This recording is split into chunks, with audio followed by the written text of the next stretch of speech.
The Ottoman army thought the river would protect them, but in a single brutal afternoon on September 11, 1697, the calm waters of the Tisa turned into a graveyard of an empire's pride. What happened at Zenta wasn't just another battle. It was a masterclass in timing, deception, and ruthless opportunity that military strategists in the United States still study today. To understand how this shocking disaster unfolded, you have to step into a Europe that had been burning for years. By the late 1600s, the Ottoman Empire was still feared across continents, but the cracks were already forming.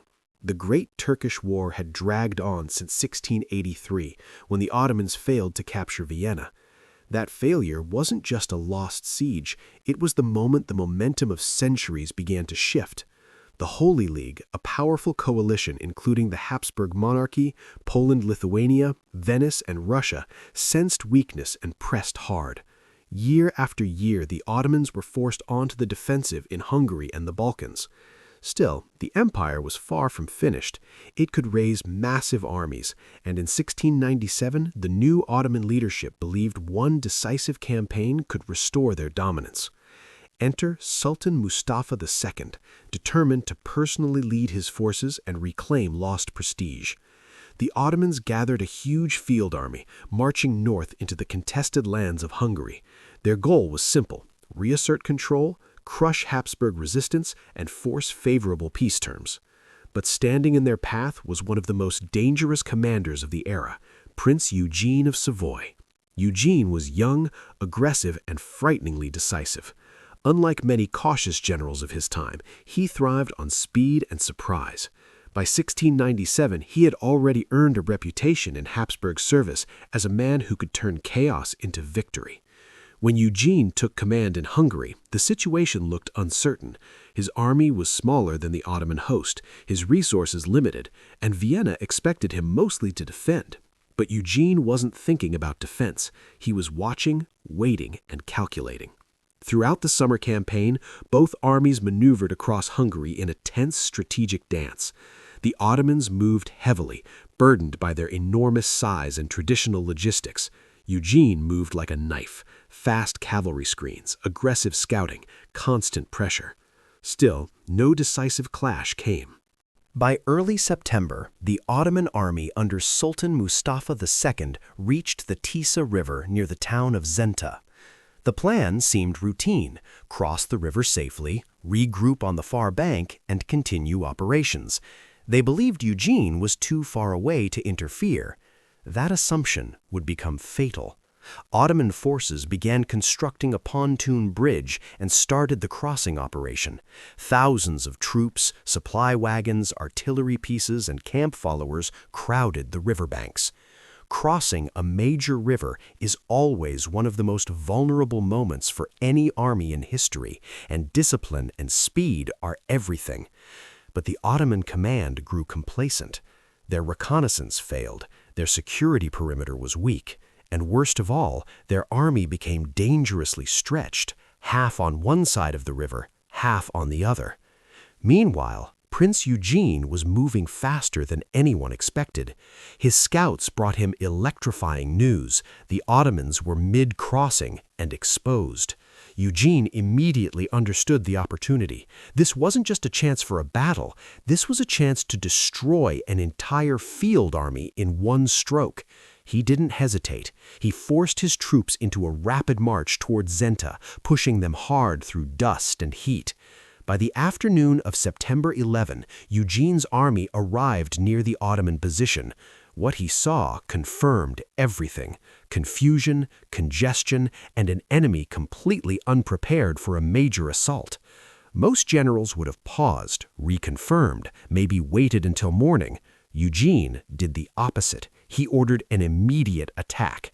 As the sun dipped lower, Habsburg artillery suddenly roared to life, smashing into the crowded Ottoman bridgehead. Panic began spreading almost instantly. Ottoman troops on the near bank scrambled to form defensive lines, but the timing was catastrophic. Units were still marching, wagons were blocking movement, and the bridge itself became a deadly bottleneck. Eugene then unleashed his infantry and cavalry in a coordinated strike that hit like a hammer. The Habsburg forces pushed directly into the disorganized Ottoman positions, driving wedges into their formation. Within minutes, what should have been a controlled river crossing turned into chaos. Soldiers shouted conflicting orders, officers struggled to rally their men, and the narrow bridge over the Tisa began to fill with terrified troops trying to escape the sudden storm of steel and gunfire. The disaster had begun, but the worst was still coming. Once the Habsburg assault gained momentum, the Ottoman positions started collapsing faster than anyone in Mustafa II's camp could control.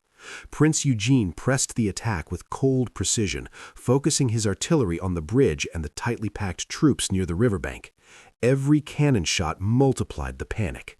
Ottoman units that tried to form defensive lines were quickly overwhelmed by disciplined infantry advances. What made the situation truly catastrophic was the geography itself. The Tisa River was now a trap. Thousands of Ottoman soldiers were still on the wrong side of the crossing, while others were jammed on the bridge or trapped along the shore. Command and control disintegrated. Messengers couldn't move through the crush. Drums and signals were drowned out by gunfire and screams. Sultan Mustafa II himself narrowly avoided capture, managing to escape across the river before the full collapse. But many of his elite troops were not so lucky. As Eugene's cavalry swept around the flanks, the Ottoman army began to fragment into isolated pockets. Some units fought desperately, forming defensive clusters and firing back with determination. But without coordinated leadership, their resistance only delayed the inevitable. The bridge over the Tisa became the deadliest point on the battlefield. Under intense artillery fire and the pressure of fleeing troops, the crossing turned into a killing zone.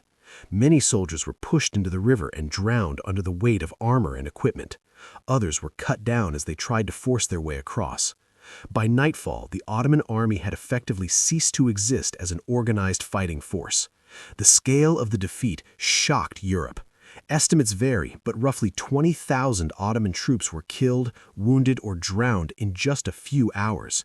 The Habsburg losses were comparatively light, making the victory even more stunning. Prince Eugene had achieved what many commanders only dream of. He destroyed a major imperial army in a single decisive strike. But the importance of Zenta wasn't just measured in casualties. Strategically, the battle shattered Ottoman offensive capability in Hungary. The psychological impact was enormous. For decades, European powers had feared massive Ottoman field armies. Now, one had been annihilated in an afternoon. News of the disaster spread rapidly through Constantinople, triggering political shockwaves. The Ottoman leadership suddenly realized the war could no longer be sustained on favorable terms. Eugene, meanwhile, understood exactly what he had accomplished.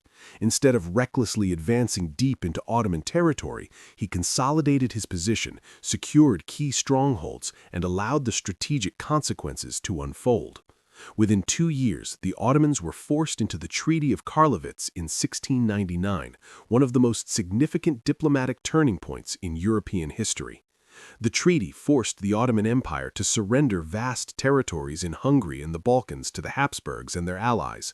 For the first time in centuries, the empire was clearly on the defensive in Europe. Military historians in the United States often point to Zenta as a textbook example of operational brilliance. Eugene didn't win through sheer numbers. He won through speed, intelligence, and perfect timing. He struck at the exact moment the enemy was most vulnerable, a principle that still defines modern warfare. But Zenta also exposed deeper structural problems inside the Ottoman military system. Their command hierarchy was slower, their reconnaissance weaker, and their battlefield flexibility limited compared to emerging European armies.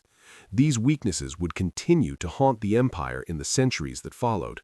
Even Napoleon Bonaparte later studied battles like Zenta to understand how decisive maneuver and surprise could destroy larger forces. The lesson was brutally simple. An army caught divided at a river is an army in mortal danger. By the time the smoke cleared along the Tisa River, the balance of power in Central Europe had permanently shifted. The Ottoman Empire would remain a major power for years to come, but the aura of unstoppable expansion was gone forever. And Prince Eugene of Savoy secured his place in military history, not just as a victor, but as the man who turned a single moment of opportunity into one of the most devastating battlefield defeats of the early modern era. In the silent hours after the slaughter at Zenta, the full weight of the catastrophe began to sink in across the Ottoman command structure. Survivors staggered south in scattered groups, many without weapons, units, or officers. What had started as a confident imperial campaign had turned into one of the most humiliating operational disasters in Ottoman military history. Prince Eugene did not waste the moment celebrating. He immediately ordered battlefield consolidation, prisoner processing, and rapid intelligence gathering. He wanted to know one thing above all. Was the Ottoman army capable of regrouping quickly, or had he truly broken their spine in Hungary? Reports coming in from scouts confirmed the brutal truth. The Ottoman field army was not just defeated, it was psychologically shattered. Supply wagons had been abandoned, artillery lost, elite Janissary formations badly mauled, and worst of all, command cohesion was gone. In early modern warfare, armies could recover from battlefield losses, but recovering from sudden panic and systemic collapse was far more difficult. Eugene understood this at a deep level. Instead of launching a reckless pursuit deep into Ottoman territory, he chose the smarter path: pressure without overextension. He tightened Habsburg control over key Hungarian positions, secured river crossings, and ensured that any Ottoman attempt to re-enter the theater would face immediate resistance. Back in Constantinople, the political reaction was intense and immediate. Sultan Mustafa II had personally led the campaign, and although he escaped, the humiliation was impossible to hide. Court factions began blaming each other. Some pointed to weak reconnaissance. Others criticized the decision to cross the Tisa without proper security. A few more perceptive voices recognized a deeper problem. The Ottoman military system was struggling to adapt to the faster, more flexible European style of warfare that commanders like Eugene represented. The psychological impact inside the empire was as dangerous as the battlefield losses. For generations, Ottoman armies had been associated with relentless forward momentum. Now, rumors spread of panic at the river, of soldiers drowning in armor, of artillery abandoned in the mud. Confidence began to erode. Meanwhile, across Europe, the reaction was the opposite: shock mixed with growing boldness. Courts in Vienna, Warsaw, and Venice saw Zenta as proof that the Ottoman advance into Central Europe had truly been reversed. In the United States today, military academies often highlight Zenta when discussing the concept of striking an enemy during a vulnerable transition phase. River crossings, supply deployments, and forced marches remain high-risk moments even in modern warfare. Eugene's decision-making at Zenta fits almost perfectly into what modern doctrine would call exploitation of operational vulnerability. But beyond tactics, Zenta accelerated diplomatic pressure. The Ottoman Empire could still field armies, but the cost of continuing the Great Turkish War was becoming unsustainable. Frontier defenses were strained, finances were bleeding, and morale had taken a serious hit. Negotiations that had once seemed premature now became unavoidable. By 1698, serious peace talks were underway between the Ottomans and the Holy League powers. Eugene's victory had not ended the war overnight, but it had fundamentally changed the bargaining table. The Ottomans were no longer negotiating from strength, they were negotiating to stop further losses. This shift would soon reshape the political map of Central Europe. When the Treaty of Karlowitz was finally signed in 1699, its consequences echoed far beyond the diplomats gathered around the table. For the Ottoman Empire, it marked the first major territorial retreat in Europe after centuries of expansion. Large parts of Hungary and other contested regions passed firmly into Habsburg control. The psychological era of unstoppable Ottoman advance was officially over. And at the center of this turning point stood the thunderclap victory at Zenta. Prince Eugene of Savoy emerged from the campaign as one of the most respected military minds in Europe. His reputation for speed, calculated aggression, and battlefield awareness would only grow in the years ahead. But what makes Zenta still studied in the United States today is not just the scale of the victory, it is the clarity of the lesson. Eugene did three things almost perfectly. First, he maintained aggressive reconnaissance, which allowed him to detect the Ottoman crossing at exactly the right moment. Second, he moved with ruthless speed, forcing his army to cover ground faster than the enemy believed possible. Third, he attacked immediately upon arrival, refusing to give the Ottomans even a few hours to stabilize their position. That combination turned a risky engagement into a historic annihilation. Modern military planners often summarize the core lesson of Zenta in simple terms: never allow your army to be caught divided at a natural obstacle.